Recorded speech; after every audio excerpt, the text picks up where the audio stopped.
people laughed at me. They laughed at me. My body weight went down to 198 pounds. I didn't even look like a bodybuilder anymore. You know, when I said I wanted to make a comeback, they laughed, called me delusional. All this, all that. Blah, blah, blah, blah, blah, blah, blah. That's all I heard. But I just want you to know one thing. If you have a dream and a goal and everything in your mind and something deep down in your heart, don't let it go. If that thing is burning down inside, you need to go back to that place, because I did it. And I'm glad I did. What's up? So I haven't worked out for the past 3 days. From work and stuff, my whole upper back has been hurting. So I just held on to back day until I started feeling better. Since I'm getting 0 views, or maybe 1 view a video, I'm just gonna keep it short and sweet. These people, fitness influencers, normal influencers, whatever, that do like daily videos or whatever like I do, and think they're some motivator or something, I'm telling you 100% now, their life isn't as perfect as they're showing it. Their routine isn't as perfect as they're showing it. They are putting up a front because they know if they slip up at all and be vulnerable about how their life is actually going outside of the camera and social media, that they'll get dogged on. Listen, last week I had a great week of dieting, of cardio. We're finally getting really close to like a good leanness. We're not close though. We're getting there though. But if you look at my arm day and all that, and the chest and shoulder day compared to when we first started, we're definitely making progress, which is all I care about. But this whole thing of like every single day is a perfect thing, every weekend I'm hitting a new goal or whatever, people are lying to you. It's not that good or whatever, and it's not that perfect either. People fuck up week by week. I can't tell you how many people I personally know that lie about how good everything's going mental health wise and physical wise. I know that people slip up, and I know people make mistakes, and not everyone's perfect. I got into the gym because I was fat and got made fun of. But what I'm doing right now and how I'm looking now is always going to be better than what I used to look like. But I can't just sit here and sit in my own ego and say, yep, I hit this goal, now I'm just gonna do what I want, just like being a Christian. Yeah, I follow Jesus, I'm just gonna do whatever I want. No. And we all slip up, we all sin, we all screw up. But like last week, had a really good week, hit a new look, and then fell into the wrong environment of old habits and had no control. So yeah, but we're back on it again because I don't give up. I would hate myself and hate my future self if I gave up right now. I don't care. I'm not the best looking guy. You can't change the way the genetics and your face looks. I don't have the best genetics at all. Probably since I was born. I was born deaf. I was born with a lazy eye. I was born with very bad vision. I have allergies. I'm allergic to almost every single animal you can think of, and I work at a butcher shop. I was fat, like, I'm deaf. I was born deaf. Yeah. That's just how life goes. I'm not gonna make excuses and complain that I can't do this or that because I was born with this and that. I'm just gonna be like, yeah, I have that, and I'm gonna keep working harder and harder each day. I can't change this, but I can change this so I live longer. You get me? Because God gave me this, and I'm gonna respect what God gave me and make something out of it, you know? I think that's why people miss the whole point of your body's a temple. God gave it to you, and you want to sit around and eat like shit, feel sorry for yourself, not want to go back in the gym, which I've had them days. We all do. But you need to pick up your cross every single day, do your daily prayers every single day, go to Mass every Sunday. I've been being an altar server. My second time was yesterday. I was depressed. I did not want to do the altar serving, but my priest, which I love, he came up to me with open arms and said, "Do you want to help?" And then I felt like that's what I needed to do, and I felt better after helping the deacon and priest be an altar server. And I felt like crap during it. I was sweating a lot in the gown, or I forgot what it's called, but whatever. I'm just gonna keep working my ass off, and if people don't like that, then I don't know, they can go kick rocks, because you just have to learn to say no to certain things. It's not called being selfish, it's called putting yourself first so that you can give your time to others more in the future. But you have to work hard now while you're young and you're in your prime, so that later in life you're not out of shape trying to, you know, put yourself first later in life. You get me? Today's back day, so let's hit it.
So that was it for back day.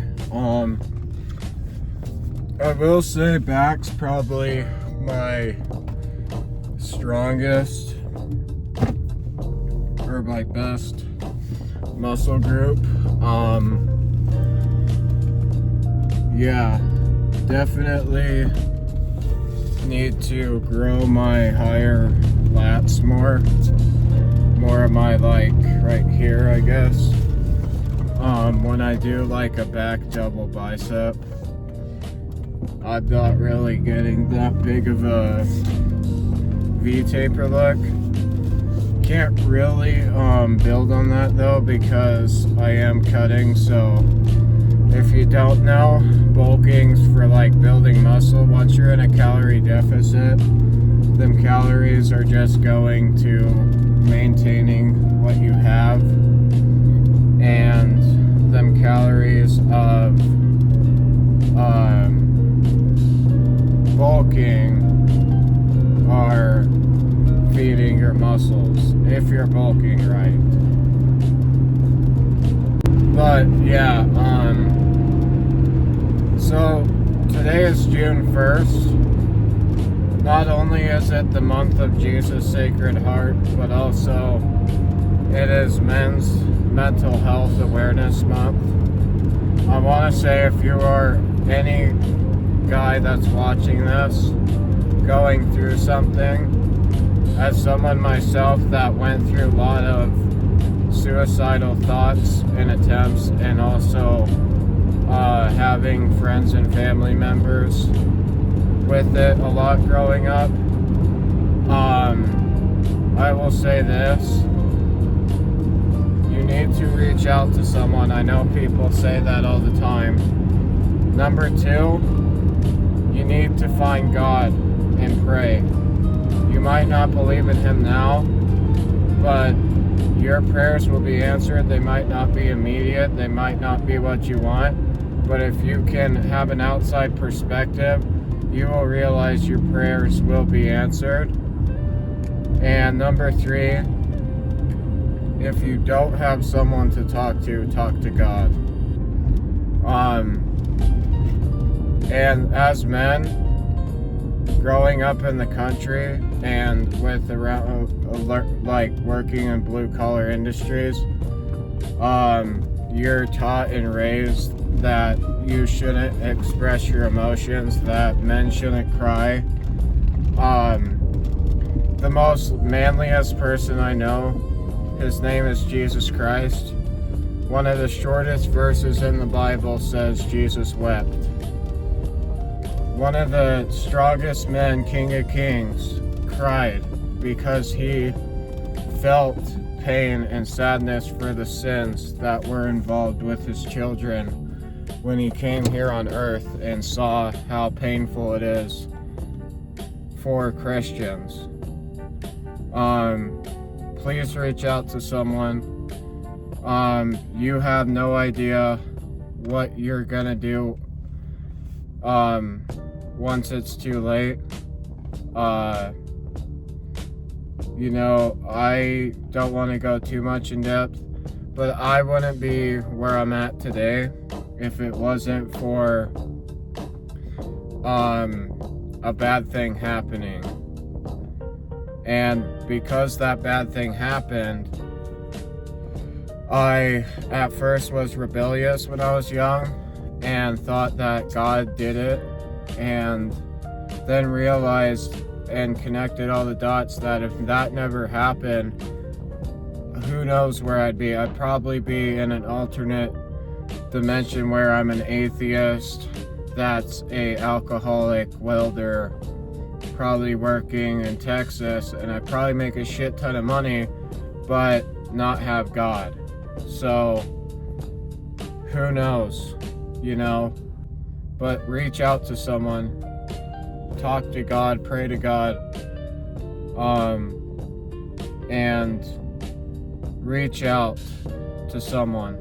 You know, I used to be scared of reaching out to my friends, and once I finally built up the courage to just talk about my feelings,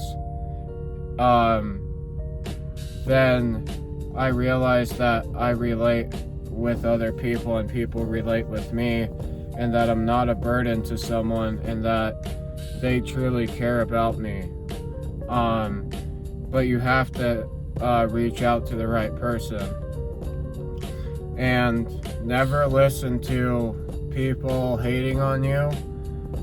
Never listen to the inner thoughts that are negative. The inner thoughts that are negative is Satan, is the enemy, and he wants you to hate yourself so that he can take another child of God. Okay? So, yeah, Jesus Christ loves you guys, and yeah.